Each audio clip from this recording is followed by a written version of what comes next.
नमस्कार दोस्तों, आप सभी का स्वागत है रिवीजन टाइम यूट्यूब चैनल पे।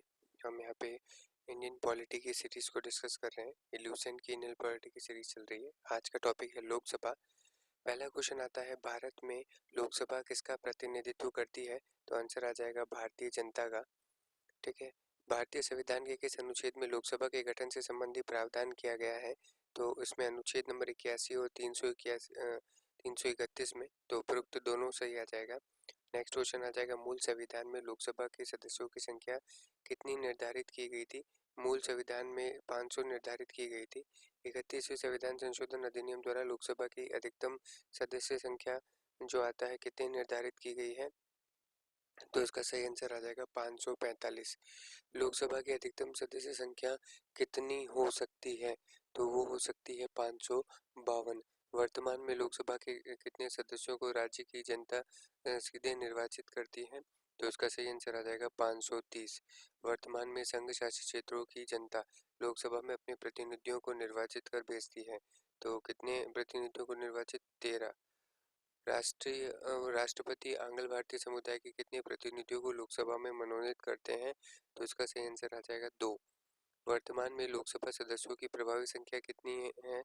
तो इसकी संख्या हमारे पास आ जाएगा आंसर 545।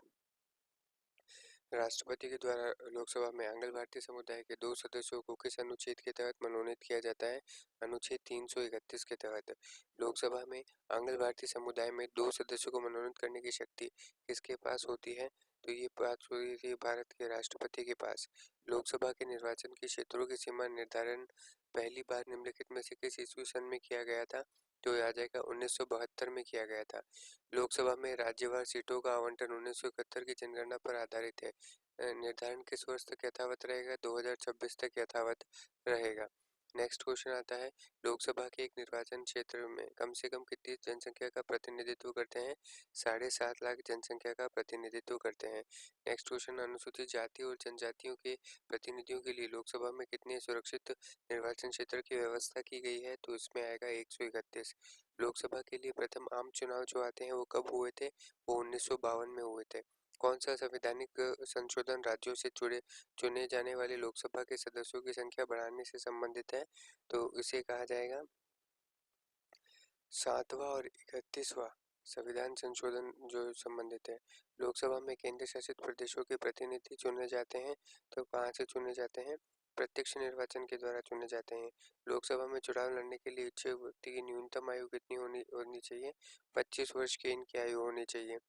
आपातकाल के दौरान संसद लोकसभा का कार्यकाल एक बार में कितने समय के लिए बढ़ा सकते हैं? आपातकाल के दौरान ये कार्यकाल बढ़ सकता है 1 वर्ष तक।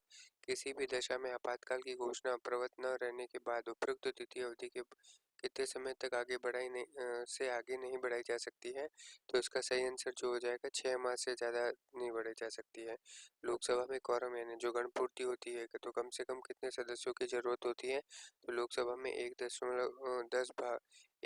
भाग की जरूरत होती है। नेक्स्ट क्वेश्चन आता है, लोकसभा का कार्यकाल 5 वर्ष से अधिक किस अवस्था में बढ़ाया जा सकता है? तो इसका सही आंसर जो हो जाएगा हमारे पास, जब राष्ट्रीय आपातकाल लागू हो तब। लोकसभा के किसी सदस्य की सदस्यता कितने दिनों तक लगातार अनुपस्थित रहने पर समाप्त हो जाती है? तो ये आ जाएगा 2 माह तक। नेक्स्ट क्वेश्चन आता है, लोकसभा सदस्य अपना त्यागपत्र किसको दे सकता है? तो लोकसभा अध्यक्ष को दे सकता है। ये लोकसभा का जो वीडियो है उसका ये पार्ट 1 है, इसका पार्ट 2 2 पार्ट में से कंप्लीट किया जाएगा। आप सभी का यहाँ तक बने रहने के लिए बहुत बहुत धन्यवाद।